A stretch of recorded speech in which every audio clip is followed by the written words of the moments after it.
But my second question for you revolves around Trump, as you know, went to the scene of the crime, back to Capitol Hill, and he went around and saw all these people. And as I've said, the level of self-abasement, and nobody deserves that award more than Mitch McConnell. Let's think about it. Here's a guy that Trump not only cost him control of the Senate, not once, but twice. Okay. And again, most of it was his crapping on early voting in Georgia that cost him the first time. Then it was the second time was endorsing these abysmal candidates like Herschel Walker and Dr. Oz and all these other ones. But Mitch McConnell came crawling back after they hadn't spoken in 2 years. And Trump, in his usual class move, made racial slurs about McConnell's wife. And I mean, is it just really can caring that much about tax cuts? I mean, aren't you, as someone who is, even though we disagree on a lot of issues, one of the reasons we're friends is that you're a principled person?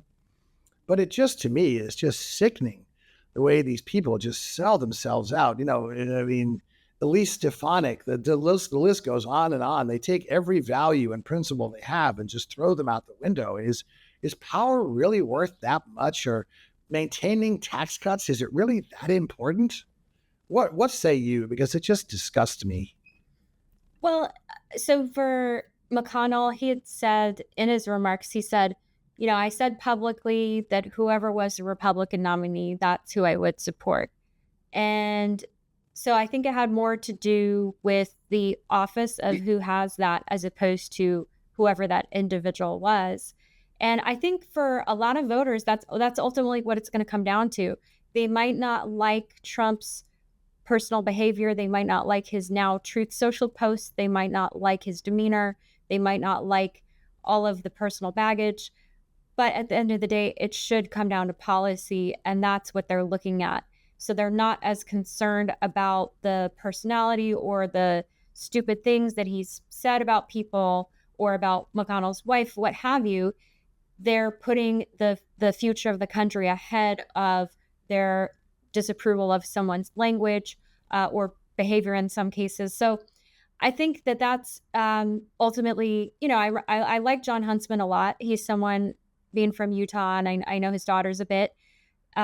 He has said, you know, he was the ambassador to China and the ambassador to Russia. He was the ambassador to China for Obama, and then he was the ambassador to Russia for Trump.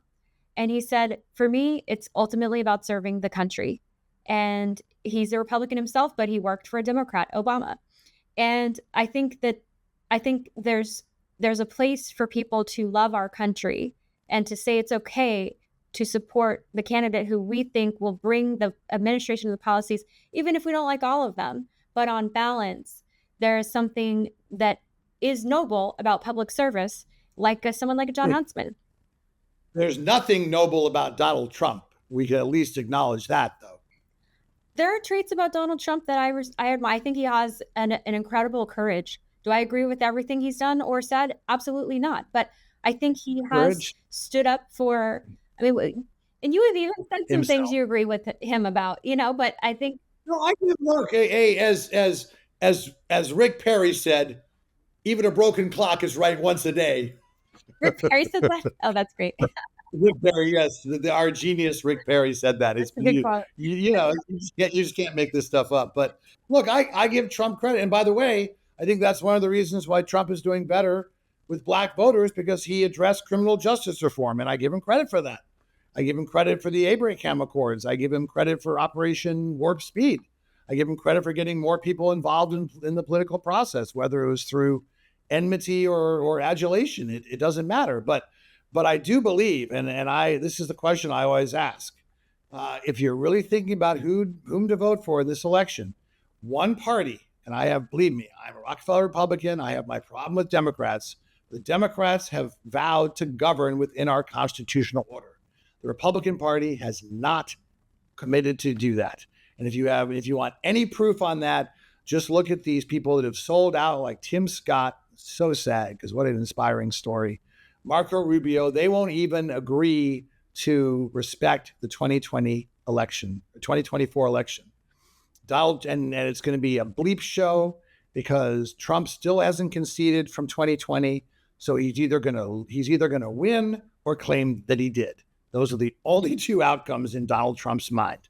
So even if Biden wins, it's going to be really, really difficult. But my hope is if we can just get past Trump, that the MAGA wing will split. Cults don't survive the demise of their leaders for very long. And I think that there'll be different candidates. So I think that we have a chance of getting the Republican Party back, but it involves beating Donald Trump. And I would say, look at the economy.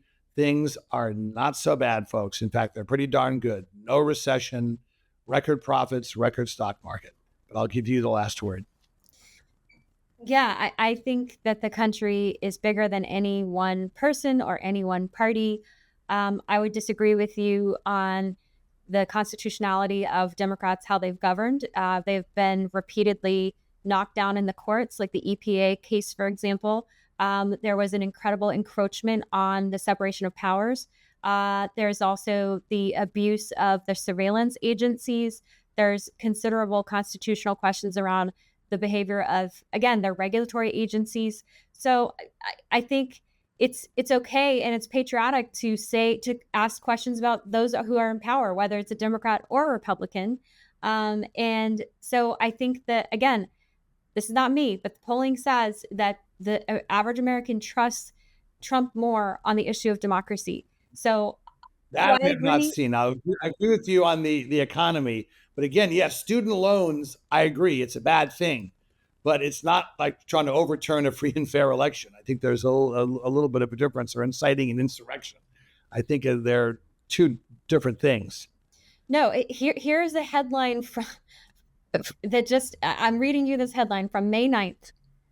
MSNBC analysts dumbstruck by shocking poll that independents fear democracy under Biden more than Trump. That's what this poll showed. This was a poll showing that the majority of independents consider Biden more dangerous to democracy than Donald Trump.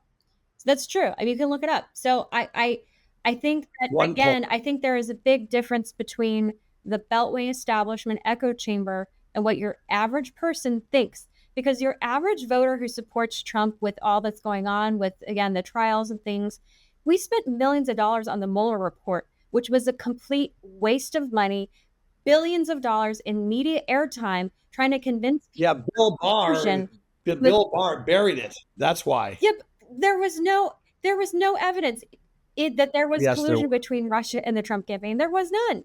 So there was no. I said Donald Trump won the election fair and square, but there was no evidence that, just like there was no evidence in 2020 that voter fraud would have made a difference in the election. There was no evidence in 2016 that anything the Russians did or tried to do was the reason that Trump won. But there was plenty of efforts, and if they had the chance to do it, they would have. But I agree, Trump won fair and square. Yeah. All right, we're gonna have to leave it there. The polling was from NPR News, the PBS NewsHour, and Marist. Not conservative places. Okay, fair enough. Well, folks, that is another great episode of Practically Political. It's been so great to have you with us. We will have another guest next time. Please join us. But until then, have a great week. I'm Dave Spencer. And I'm Carrie Sheffield. Thanks for joining us. Until next time.